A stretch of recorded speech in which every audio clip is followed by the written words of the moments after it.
Well, welcome everybody to our Wellness Matters talk this evening. Stand up to the OCD monster with our facilitator, Paige Clutton. And I'm going to introduce Paige in just a moment. But first, I want to introduce myself and share just a little bit about what's happening around Rivers Edge Counseling Center. My name is Nicole Imgrund, and I'm the owner and director of Rivers Edge Counseling. And this is our 10th year of service to the St. Albert community. We celebrate our anniversary in just a couple of weeks. And this talk tonight is part of a Wellness Matters series that we have hosted for the last 10 years. We've done 144 talks, and almost 80 of them are recorded and on our website, just like this one will be.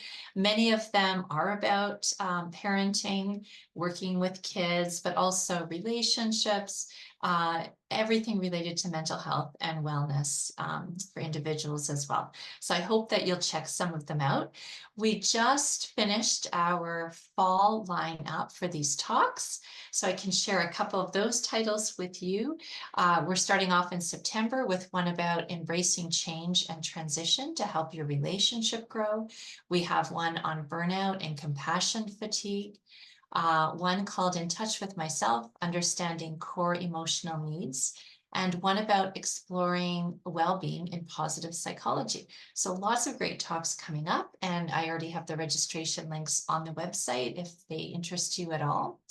We also host a lot of programs, workshops and groups and such at Rivers Edge. And we've also just posted all of our fall programs, that calendar as well.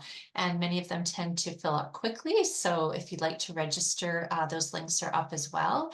I'll share some of those titles with you also.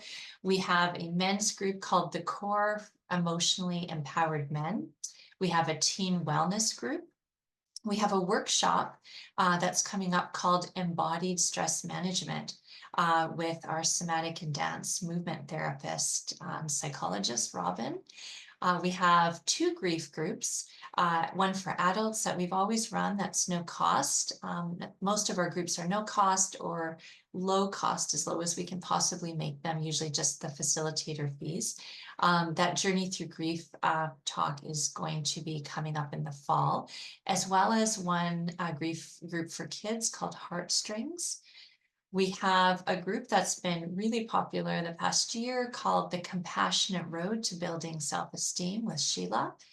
We have a two-part workshop called Getting Through the Tough Stuff. And that's a workshop for supporting children and teens through self-harm, suicidal thoughts, and other disclosures. We have a couple of new programs coming up, one called Unlocking Genuine Connections, Building Healthy Relationships for Personal Growth. That is, I think, a 7 or 8 week group with Alyssa. And we have a workshop Saturday morning, I believe, with Candace called Strengthening Skills, Strategies and Supports for Parents of Children on the Autism Spectrum. So lots of good things coming up. I hope you might join us for some of them. And to introduce our facilitator this evening, Paige is a practicum student at Rivers Edge Counseling. She's been with us since September, and she just came back really from convocation, recently graduated from the Master of Counseling program at the University of Lethbridge. So congratulations on that, Paige. It's exciting. Paige has been working with children and families in various capacities over the years. Her experience in the field began in human services as a care worker, providing social, emotional, and academic support to youth living with autism. She also spent 2 years working on a crisis line to support youth in the community needing immediate support. As a counselor, Paige sees adults as well as youth and children. Paige believes that all people deserve to feel heard, connected, seen, and understood. She practices from a client-centered and integrative therapeutic approach, customizing the interventions used to fit each client's unique personality and needs. Paige strives to create a non-judgmental, welcoming, and calming environment for clients of all cultures, ages, and identities to feel welcome. She works collaboratively with clients towards commonly agreed upon goals that are meaningful for the client and what they are looking to gain from the counseling process. So Paige's talk is about 45 minutes, which will leave us a few minutes at the end for questions if you'd like to join us. Put your comments, your thoughts as you go in the chat if you'd like, or use the Q&A function of the webinar. I'll keep an eye on things in case there's technical issues, but otherwise I will leave and come back at the end to say hello and facilitate the question period. Don't worry about furiously writing all of your notes as we go. Paige is going to share the presentation with me later, and later tonight or the next couple of days, the presentation along with the recording will be on the website. I think that's all. Yeah, so with that, I'm going to hand it over to you, Paige. Thank you so much for the lovely introduction, Nicole. Yeah, so I'm going to go ahead and share my screen then.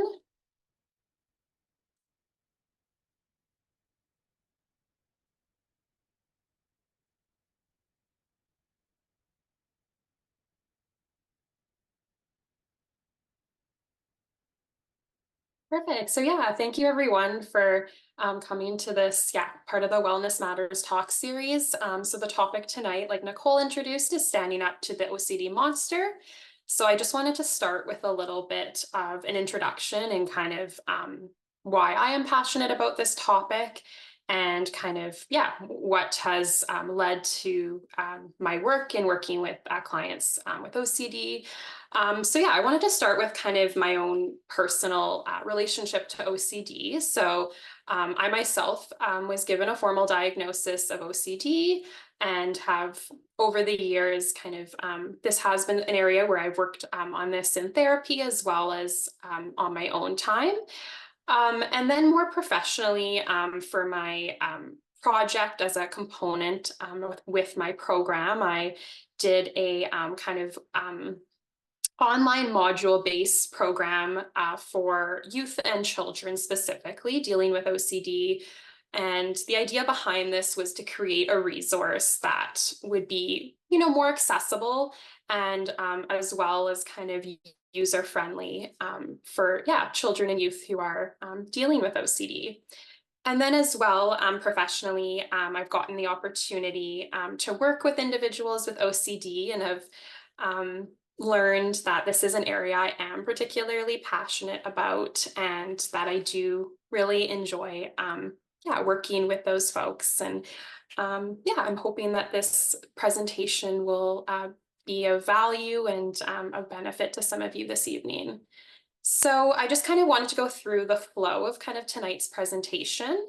So I'm going to kick off with a little bit of psychoeducation, so kind of defining what OCD is, the common cycle of OCD, and then I'll get into some of the different forms that OCD can present. And then I'm going to kind of shift gears into a little bit more of some strategies for standing up to OCD. So kind of getting to know your core fear, the technique of unhooking your thoughts, and then learning to live boldly and compassionately with OCD. And then I'll kind of finish off tonight's talk with some more resourcing, so some community resources if you're wanting to kind of learn and educate yourselves beyond this brief presentation. And then I'll just get into a couple kind of support and handbook resources as well that I've kind of come across in my work. So I'm going to begin with kind of OCD defined. So OCD is defined as obsessive compulsive disorder. So it's a mental health diagnosis that is characterized by the presence of both obsessions and compulsions. So I'll get into a little bit more of what obsessions and compulsions are. But first, I thought it'd be helpful to just give a little bit of the prevalence rates of OCD.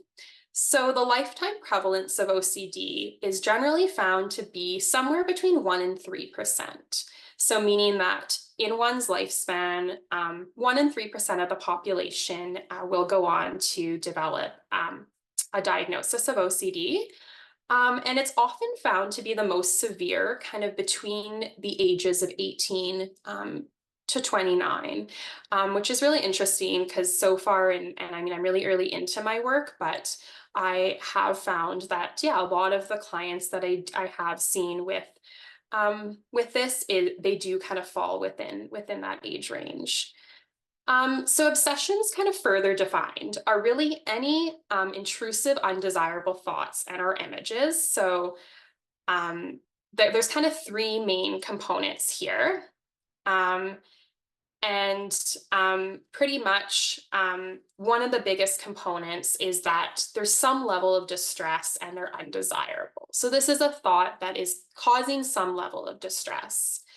And then another really big piece to keep in mind when we're kind of thinking and conceptualizing obsessions is that they are also pretty repetitive. So these are thoughts that are, the individual is experiencing pretty frequently and pretty, pretty commonly. So yeah, they're repetitive. Then you have the piece of distress, and that generally with obsessions, these are, thoughts that often the individual experiences some level of shame or discomfort with. And obsessions often are related, and by no means are these like exclusive core themes, but they're often related to the fear of uncertainty, the safety of self, or the safety of others. Those are some pretty common themes that, come up when we're kind of talking about obsessions. Compulsions defined are characterized as the ritualized repetitive behaviors. So these are now the behaviors that the individual is engaging with. And once again, they're pretty repetitive. So they're, happening quite regularly. They're very much in part of their routine, as well as they're quite ritualized and rigid, is a big piece of compulsions as well. So moving along, and I did want to kind of preface with this portion of my talk that by no means in this, brief talk this evening am I able to, cover all subforms and ways that OCD can present. But I wanted to kind of, go through a couple of some of the more common ones and some of the ones that we see more routinely. And even with these kind of laying out these subforms, many individuals, it presents so differently. So keeping that in mind as well. So contamination related OCD is really centered around a severe and distressing fear that the individual will either themselves contract an illness or spread germs to other individuals. Contamination OCD can touch on different forms of illness. So it can be centered around, flus and colds, but also, more severe illnesses. And it can also be related to what we would consider like environmental contaminants as well. So yeah, you'll soon learn that even this kind of subforms of OCD, there is a lot of differentiation and a wider array of ways that they can present. Harm OCD is a subform where the core fear is really inflicting harm on others. So for these individuals, it's going to be a fear of, really just that harm and that idea of harming others and that you are to blame for that harm.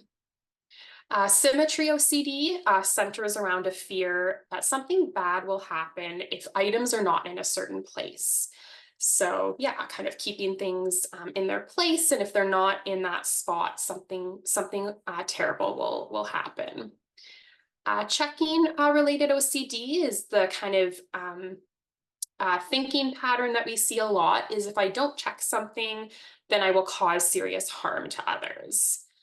And then there's this just right subform of OCD that sometimes can be quite interrelated with checking and symmetry, but it also is different in some ways. And sometimes this subform of OCD can be challenging for individuals to kind of verbalize, because essentially it's a generalized fear of something just feeling dissatisfied or being not quite right.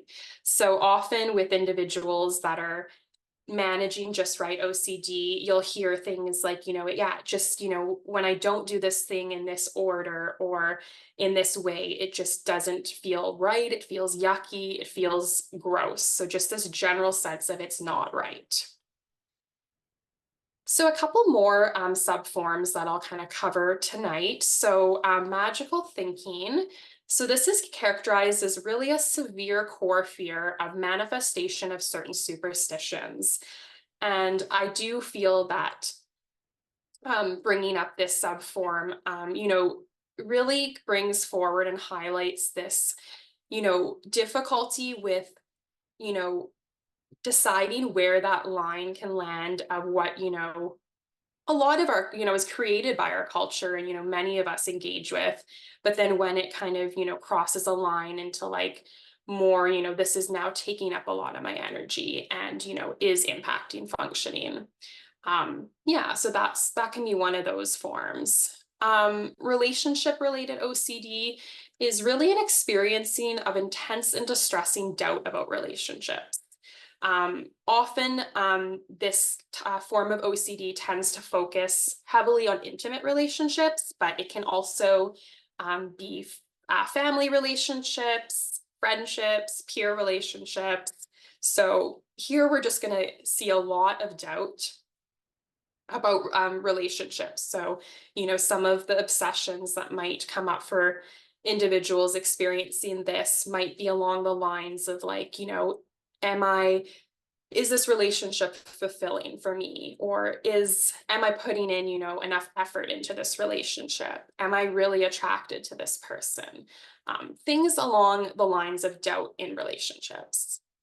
And then we have what we term religious, or sometimes in literature, you might see this as termed moral scleropathy as well. So this centers around an intense fear of really violating religious, moral, or ethical beliefs.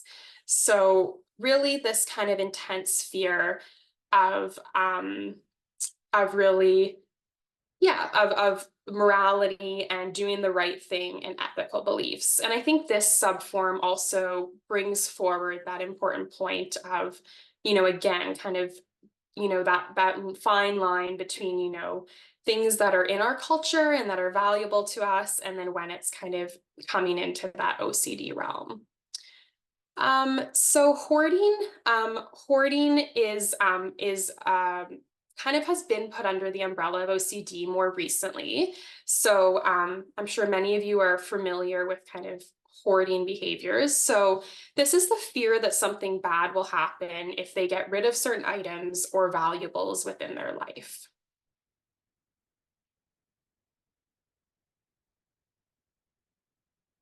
So moving along, I'm going to go through kind of what we term in OCD work avoidance strategies, because this can be a really big piece of the work that we do and just of understanding OCD. So avoidance is really anything aimed at alleviating uncomfy situations. So you can think of it as anything you're doing to try to essentially avoid an uncomfy situation or alleviate any distress. So compulsions can be a form of avoidance. Compulsions can be a form of avoidance in the sense that those behaviors that you're engaging in them to try to lower that anxiety and to bring down that distress. And then here I also wanted to kind of bring forward this difference between mental and physical compulsions. So we often think of compulsions in the very overt forms that they can present. So when I say overt, meaning more like things you can, kind of visibly see an individual partaking in. So like, for example, it could be, checking that an appliance is turned off, or, turning a light switch on and off a given number of times. But compulsions can also be very mental and very internalized for certain individuals. So some ways that, these more mental compulsions can present, and they can often be the more difficult ones to identify, can include things like overanalyzing, praying, repeating letters or numbers, replacing like a bad thought with a good thought or image. And Another one that kind of comes to mind as I'm doing this talk would be like mental kind of list making, um, visualizing in your mind that you've, checked that an appliance is turned off.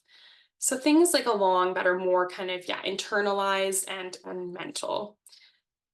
So general avoidance is really any avoidance behaviors of certain people, places, or situations in order to attempt to control our OCD. So individuals engage in avoidance with the intent of feeling like they're more in control of their OCD. So it's allowing them to temporarily reduce the anxiety and kind of what we call quiet the obsession. So reassurance seeking can be another really big piece in kind of the realm of OCD work, and kind of coincides a lot with avoidance strategies. So reassurance seeking is any kind of asking of others for reassurance. So, individuals with OCD might, go to people in their life and be asking things like, am I okay? Am I a good person? Is this really OCD? Are my hands clean right now? So just anything that's really seeking reassurance from other people in our life. And then I wanted to also bring up kind of this terminology of safety strategies. So this isn't really anything that an individual is engaging with that temporarily helps them feel more secure and safe. So just using the example of like contamination, it could be an individual using like a glove to open a door. So something that's allowing them to, in the moment, feel more safe with a situation. So safety strategies and avoidance can become problematic when uncontrollable things do happen. So when we're spending so much energy and time with trying to kind of control the uncontrollable, that's when we can run into certain problems. So I wanted to kind of put this graph here as it just kind of goes through and explores this idea of avoidance a bit further. So yeah, over on the far left side where we have that exposure and anxiety climbing. So for the sake of the graph, I'm just going to kind of use an example of a subform of OCD to kind of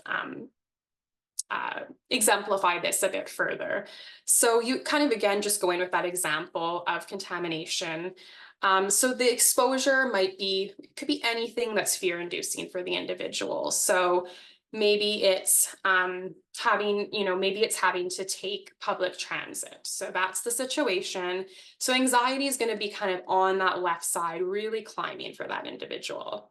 And then eventually, you're going to get to that, what we consider kind of a panic peak. So the kind of peak of the anxiety. And then that's when the individual would likely choose to seek avoidance or escape the situation. So maybe they find another way to, go to where they need to go. And that's, is avoiding taking public transit. Or maybe they get off the bus because the anxiety is too high. And then the anxiety will quickly kind of drop off.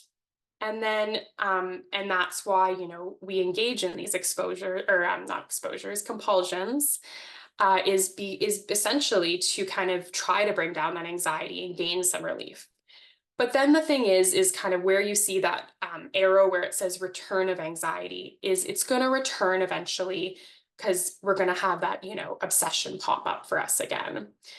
So it's, kind of over time, they often use an analogy, whether it be with OCD or anxiety of, kind of riding out that anxiety wave, riding out the urge. So as, hard and distressing as it can feel, it's like learning to kind of ride it out rather than bringing ourselves out of the situation. Because short term, it brings the anxiety down, but then often long term, it's, we're going to run into other obsessions. And later in my talk, you'll kind of see I'll go through this cycle and this will become a little bit more clear. So I wanted to kind of go through a bit of a case study just to kind of, exemplify how, just some of this language that I've been putting out there, because I know there's been a lot of terminology. So this is a completely fictitious case. So we're going to meet Samantha. So Samantha was once a bubbly, athletic teenager. She loved spending time with friends and challenging herself in sports. She started experiencing nagging thoughts about being contaminated. She started to spend a lot of time trying to keep her home, other people, and herself clean. These rituals included changing clothes after being in public, excessive showering, immoderate hand washing, and spending a lot of energy trying to keep dirty and clean belongings separated. She also avoided places and people that might be contaminated, and she stopped hanging out with friends and competing with her sports. So within this kind of case, for Samantha, the obsessions would be what she terms kind of those nagging thoughts about being contaminated. And then some of her compulsive behaviors are the changing clothes after being in public places, the excessive showering, hand washing, and then that, spending a lot of time and energy separating clean and dirty belongings. And then I also wanted to touch on that piece of avoidance. So for her, this is now she started avoiding places and people that for her are related to contamination. And then she's also started to kind of withdraw somewhat. She stopped hanging out with friends and competing with her sports. So she's, stopped doing these things that at one point brought her a lot of joy. So then, yeah, later on in the talk, I'll get into this kind of piece of learning to live boldly and learning to kind of almost take back, in a way what OCD has taken from you. Okay, so now I'm going to go ahead and stop sharing because I'm going to play a short. I'm hoping it's going to work. It's just a short clip of essentially a trailer to this film called Unstuck. And this movie is basically like a documentary style video that I would highly recommend. It essentially has a number of children and youth in it that all live with different forms of OCD. And yeah, it's just a really nice film where they kind of in their own language and own words get an opportunity to speak about their own experience living with OCD and kind of their own journeys. So I'm going to go ahead and stop sharing, and then I'm going to play the video directly from my browser.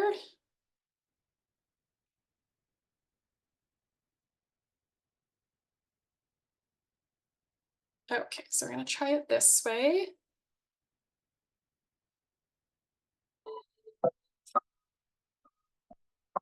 My therapist showed me an island, and my island was like invisible, and OCD's island was like nowhere. I just kept thinking like I'm crazy, no one knows what I'm going through.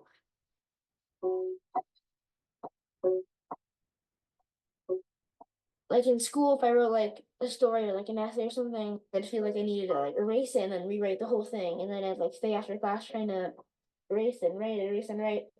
I just had a bad feeling that something would happen because I didn't read the tag on my clothes in a certain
Yeah, and I saw the messages coming in about some of you losing sound, and I do apologize. I know sometimes video sharing doesn't work great, but yeah, like Nicole mentioned, the full recording will be there for your access. And yeah, so if you want to access the full video, it is, I think, only about 45 minutes in length. It's not a very long film. You can access that freely. You can just look up, like, it's called Unstuck, an OCD film, and it will definitely come up for your viewing. So I would recommend it. It's a good watch, and just kind of, yeah, going through, you know, kind of seeing from children's perspectives their kind of lived experience with OCD.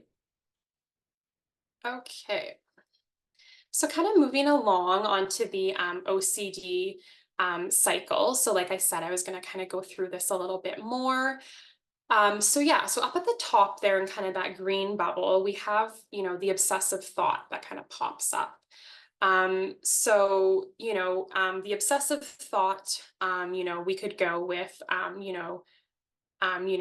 it could be like, my hands are filthy or my hands are dirty. So that's the thought that's popping up for the individual. Again, it's that like recurring, distressing, and intense thought. And then there's going to be some level of anxiety over here in this kind of, you know, to the right, that kind of blue bubble. This can present for different individuals very differently. So this might be, you know, experiencing some sort of, you know, somatic symptoms like, you know, a racing heart, sweaty palms, feeling faint. And it really can present so differently for everyone. And then we're kind of going to see this individual engaging in some compulsive behavior. So for this, you know, person where their obsessive thought was, my hands are filthy, the compulsive behavior could be washing their hands, you know, maybe 3 or 4 times, having a shower. So any kind of behavior that has the direct intent of trying to lower that anxiety and offer them some relief in the moment. And then, like I just kind of mentioned, in that yellow bubble, you're going to kind of see that temporary relief. So, you know, temporarily they're going to feel some relief. And, you know, that's why individuals can get so stuck in this cycle, because it does offer some immediate relief. Yeah, so I just find that that kind of cycle can really help to just kind of conceptualize OCD and start to kind of understand it a little bit more. Because oftentimes it gets kind of lumped with just general anxiety, but again, it's really that we have that obsessive thought and that compulsive behavior that we're engaging in to try to bring down anxiety and to gain some temporary relief. So this next piece is kind of getting to know your fear. So now we're transitioning a little bit more into some of the tools and ways that you can, for one, start to get in touch with your own OCD a little bit more, and you know, some of the ways that you can, you know, start to kind of challenge your OCD. So getting to know your core fear. So a core fear is essentially what the OCD is telling you will happen if you do not engage in a compulsion. So sometimes individuals find it really hard to identify their core fear. So asking yourself, like, you know, if I wasn't to engage in a compulsion, what would I be afraid would happen? So OCD tells us, you know, that we're intolerant of feelings. So it's this belief that your feelings or sensations are rather intolerable. So this is when those urges to either escape or avoid come up for us, and usually come up really strongly. Also, this fear of uncertainty is really big. And really common when we're working with OCD. So this, you know, your mind telling you that you're not only unable to tolerate feelings and sensations of the body, but that you're not able to tolerate or cope with any form of uncertainty. So the fear of not knowing is highly distressing and is often a common theme that comes up in differing forms of OCD. And then sometimes individuals, once they've kind of identified their core fear, they, you know, want some guidance with identifying the compulsion piece. And this sometimes can be a little bit harder sometimes to identify in comparison to the obsession. So you can think about, what behaviors are getting in the way of me living my envisioned life. Are there things that I'm, doing that are maybe taking up a lot of energy or taking up a lot of actual time, and that are getting in the way of, me living this life that I would like to be living? Another way to kind of help identify compulsions is sometimes asking yourself, like, yeah, what has OCD taken from me? And what would I like to kind of almost take back from OCD can be a really powerful way to think about that. So, yeah, just kind of going off of this idea and touching again on this idea of control. So, trying to control the uncontrollable. So, I put this kind of quote here of control is an unwillingness to experience whatever is showing up. So compulsions, like I kind of mentioned, are a form of control. So in the short term, they help us neutralize or bring down the anxiety. So essentially, for us, the compulsion allows us to feel like we have some control over the obsessions. So the mind wants us to believe that emotions and thoughts are dangerous and that because they're so dangerous, we need to escape them. And by escaping them or avoiding, we gain a sense of control. The problem occurs when most of our time is then spent controlling our internal experiences rather than just living our life. So if we're starting to notice we're spending so much, time, but also energy on, focusing on trying to control things that are out of our control. I mean, for one, it can take up a lot of energy and be, highly distressing. And that's when we start to see a lot of distress and kind of occur for individuals.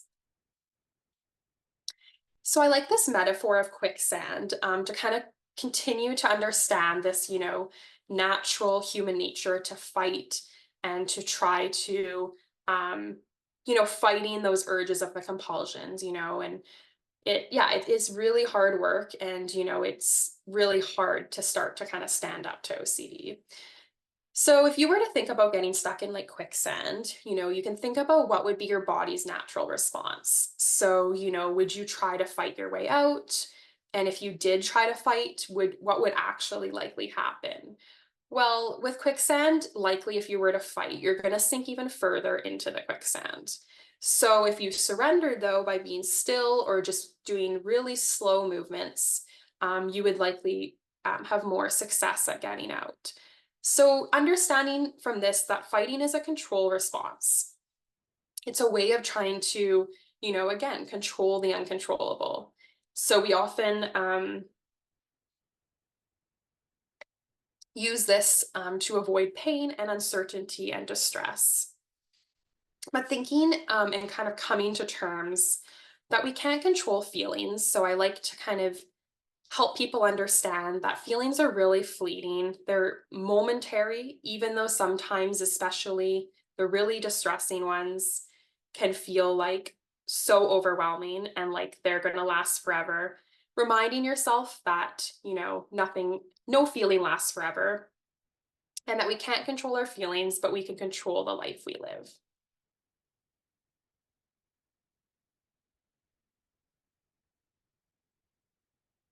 So then this practice of unhooking thoughts. So unhooking thoughts, sometimes it is, kind of termed like reframing, but it's this process of essentially, first of all, catching when you're hooked. So over on the right there, I put two kind of questions, because again, it can sometimes be difficult to notice when you're hooked. So when I say hooked, you can also think of like being stuck on a thought, can sometimes be another helpful kind of way of thinking of that. So, thinking, am I feeding my OCD or living by my values? Am I in my mind or am I truly present in the moment? So even just catching, so by catching, like identifying and labeling when you're hooked can be actually go a long way and can be a great starting point. Is just, identifying like I'm stuck on this thought right now and, I'm really having a hard time getting unhooked.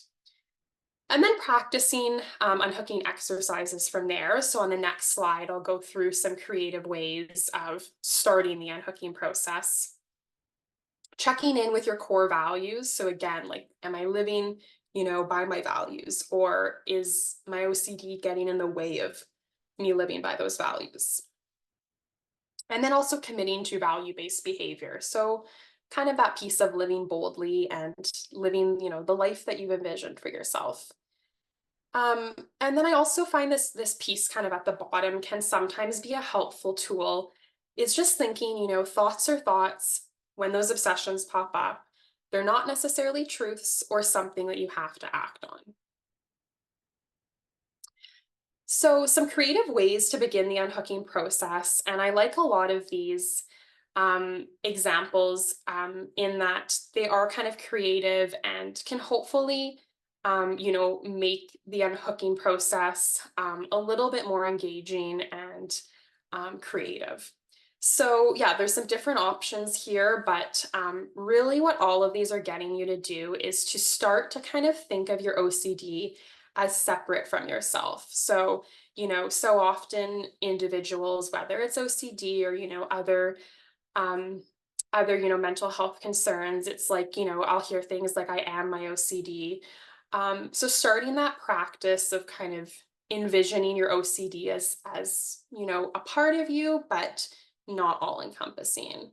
So, some options are singing the thought. So when you get the obsession, maybe singing a tune or creating a little song, imagining a character telling you that thought, picturing a brain in the palm of your hand telling you the thought, using phrases, like my OCD is telling me that, or the story my mind is giving me is.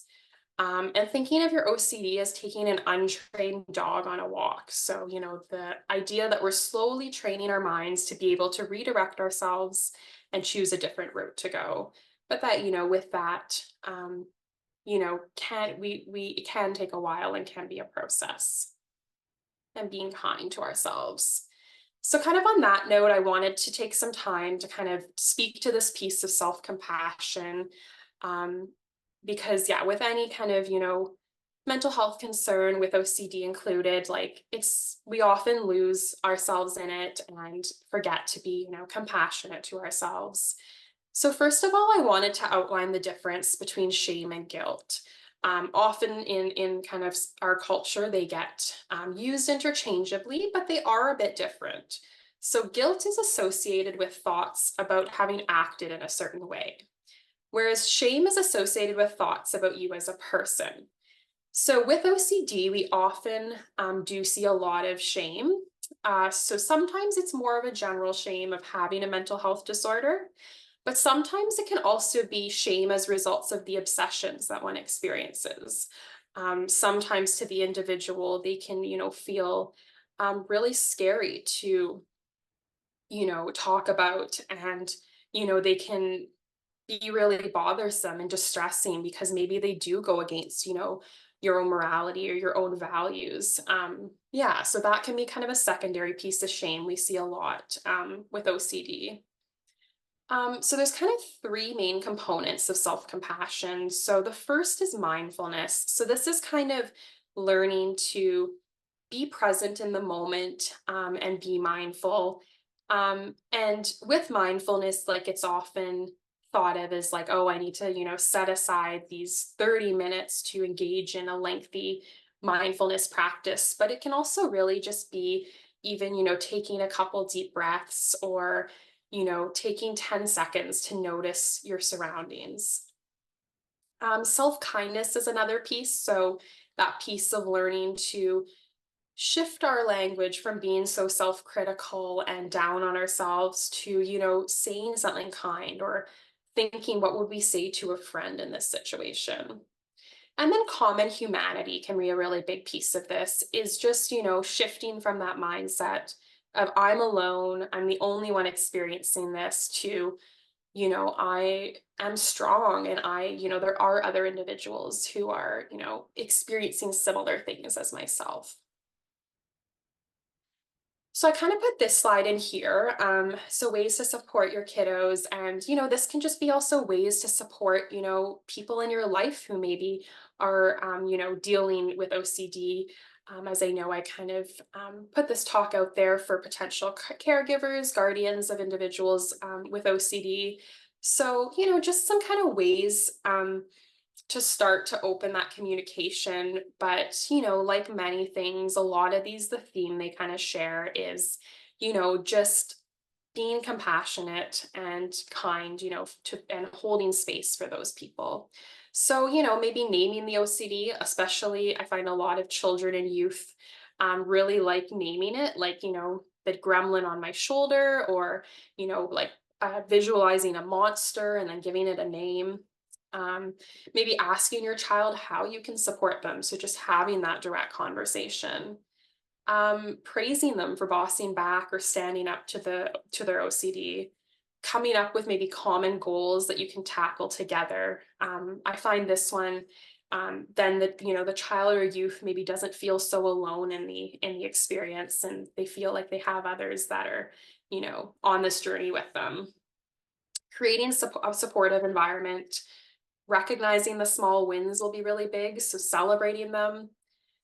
Be aware of family accommodation behaviors, so being aware of maybe your role in the OCD cycle, and ways that you can support this individual. Having open communication, and then just really getting educated. So even, showing up to, like a talk like this evening, or, going down other avenues, it shows that you're interested and that you're invested in this individual's journey, and that you're there for them. And then my final slide, before I kind of open it up to more questions and discussion, are just on some resources for OCD. So by no means is this an exhaustive list. There are lots of wonderful resources out there.